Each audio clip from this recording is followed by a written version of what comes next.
If we don't take responsibility of our actions, we will never perfect our character and conduct.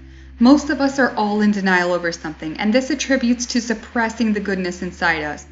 In order to get to the sweetness of the fruit, you sometimes have to peel the bitter layer. Certain people become so bitter because they are always in denial. It's not fun to be around someone who is always right and refuses to take accountability. Do you really want to be that friend that people roll their eyes at constantly? Or they get to the point where they can't stand being around you? Do you want to be that parent whose children fear you, or you don't have a relationship with you because they can never feel that connection of being on the same level, because you portray someone who will never understand them? Do you want to be the spouse who has to walk on eggshells, or has to silence themselves around the one they love? How come we blame everyone else except ourselves? Is it really never our fault? Being in denial is a part of our state of pride. We have to pause, reflect, humble ourselves, and sometimes the best way to do that is to really put ourselves in the other person's shoes. Realize that the person you are in conflict with has feelings, beliefs, and causes too. They are trying to make you believe in their cause just as much as you are to them. You have to find a sense of calmness and work out your differences together, where each party can unpretentiously express their side of the story and their feelings.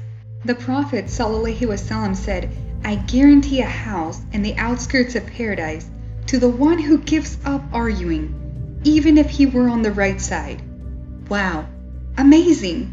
The good deed and the evil deed cannot be equal. Repel the evil with that which is better.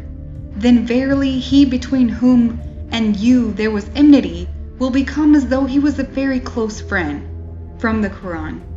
Do we have what it takes to hear the other side of the story? To put ourselves in their shoes? To overcome our ego? To discipline ourselves in such a manner as we actually decide to be patient and be the better person and forgive? We can do it, and it's going to take lots of hard work. And let's not say we can't, or this is just how I am, because we can. Humans are beings of adaptation and change. Have you ever had the chance to witness after being in an argument with your spouse, thinking that it's not going to end and both parties are so angry or you're crying, and suddenly your spouse embraces you and wishes that you'll stop crying because they hate to see you cry? If not, I hope you can achieve this state if you're in this situation. To grow to the point where you manage to suppress your anger and you go to the one you love and comfort them. Subhanallah. It's so special. It's like a flower sprouting up from among the snow. And soon you both find yourself apologizing or starting those much required conversations that start with, "You made me feel like this," or "Can you help me understand why?" or "This is what I was thinking when you said this." And after you've apologized, don't beat yourself up about it. Put the negativity out of your thoughts and try to move on with goodness and hopes of bettering yourself. Once you've apologized, you can build your character and really fix relationships.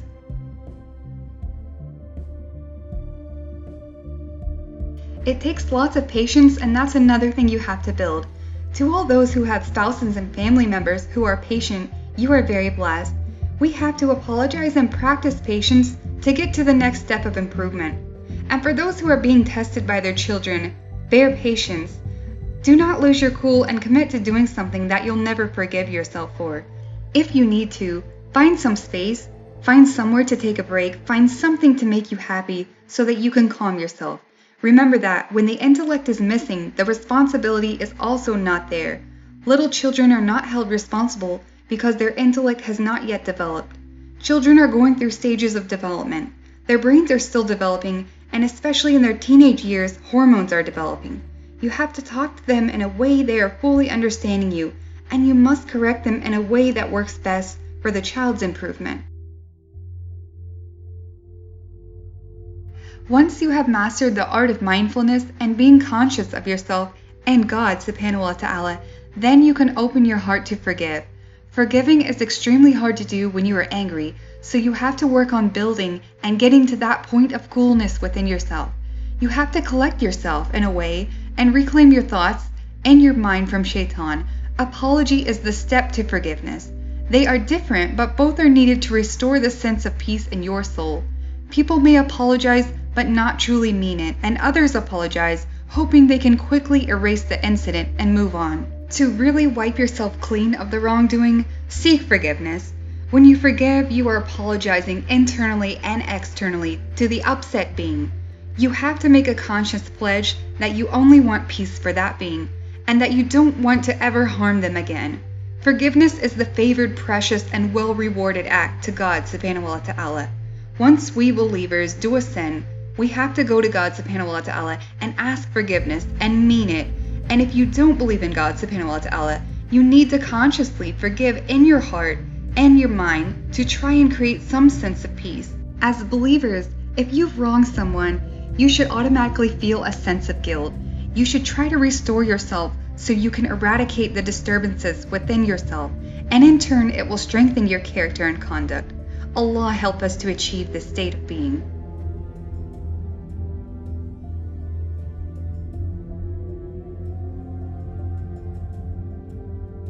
Declare, O Muhammad sallallahu alaihi wasallam, unto my slaves that truly I am the oft-forgiving, the most merciful. From the Quran. Remember that our Creator subhanahu wa ta'ala has many beautiful names, and one of those is Al-Ghafar, which means the great forgiver. We can go to Him subhanahu wa ta'ala anytime we are in danger or in need of help. There's a famous hadith that states, "Take one step towards me, and I will take 10 steps towards you.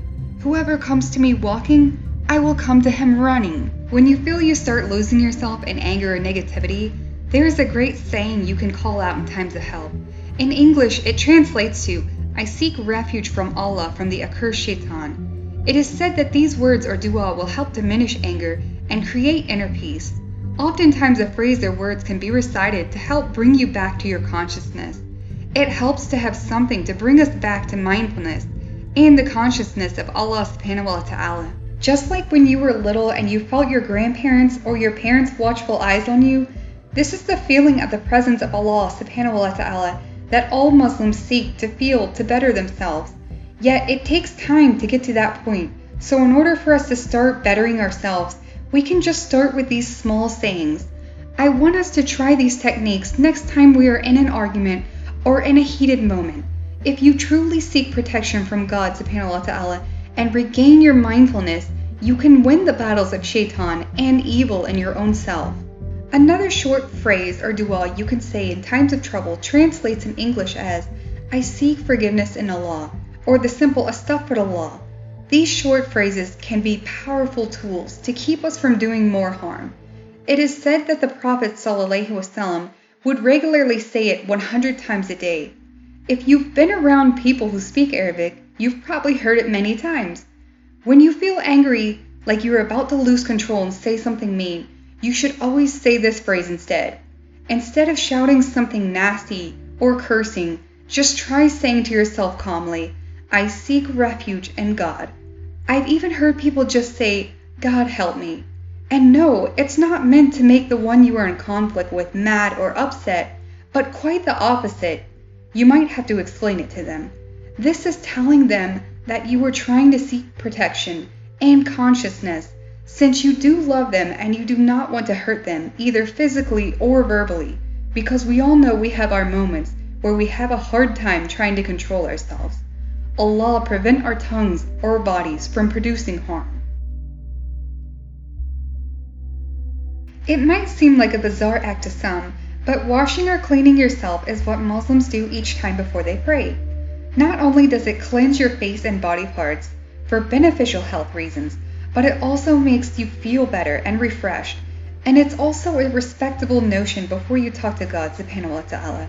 Basically, you use water with soap if you have it in order to clean your hands up to your elbows, your neck, your ears, your face, rinsing your mouth and nose, your head, the front and the back of your hairline, and women can do it lightly as they don't have to do the entire length of their hair, or can do it over the headscarf if needed, your feet up to your ankles, and your private parts. And if you're in a place where there is no water, you can also do this act with sand or dust, but the process is different. The main thing for your mental state of being is to do the process because the physical act will help create that mental peace you need to achieve the coolness in yourself. Personally, you may prefer to take a relaxing bath or shower. Whatever method helps you the best, just do it. Clinical psychologist Michael Bruce explains that splashing water on the face can help because it will shock the system, which will divert your attention to something other than what's causing the anxiety. It could also be considered a threat to the system, so the system itself will go into preservation or survival mode and lower the heart rate, thus reducing anxiety. If you believe, like the Muslims, that God subhanahu wa ta'ala made Satan or jinn or devils out of fire, then it's reasonable to suggest that we put the fire out with water. Water can provide a refreshing feeling of cleanliness and, like Dr. Bruce explained, can lower your heart rate. So next time you're angry, give it a try. When tensions are high, every now and then, you may just need a break, or what they call with kids, a timeout. Certain people really do well with timeouts. It's better to take a timeout than to act in haste. Don't let yourself slip. That reminds me of Adam and Eve slipping in the garden from eating the fruit. It's just a slip, the Quran says, but the consequences can be quite dangerous. A short break to reflect and recollect yourself might help you. Sometimes people aren't really conscious of how they are sounding or coming across. Their voices can raise to the point of shouting and they don't realize it. Take some deep breaths, calm yourself. Try to achieve that state of mindfulness we talked about. Acknowledge your words or actions that could have been very hurtful, and even create a goal for yourself to lessen these harmful incidents in the future. Attempt to figure out what you did wrong or where it went wrong. If you can't come up with anything that you need to improve on, then there's already a problem within yourself. However, there are some people who can't turn a break or a timeout into something beneficial. It only causes them further harm and destruction on the inside. There are people who need to talk about their feelings right away or need to resolve the problem right away. That's okay. Everyone is unique. For these people, if you leave them alone, they may conjure up worse thoughts in their minds, which can lead anger to grow to dangerous levels. Silence can become like a weapon if we don't exercise it for the right reasons. Allah make us from amongst those who refrain from anger. You also need to remember that everyone, whether in your household or not, is fighting a battle or a jihad, a spiritual struggle within themselves. Make sure everyone has their space and time to be alone if they need it. Likewise, make sure everyone in your family has the ability to feel they can access you anytime they want to talk about their feelings or struggles. There are many family members seeking attention, and we may not even realize it. The Prophet ﷺ never belittled people. If there was one thing he was known for, other than being truthful, was that he made every single person feel important. Subhanallah. He always made time to prioritize everyone's struggles and concerns before his own. Set aside time to give to each family member and friends in order to understand and help each other.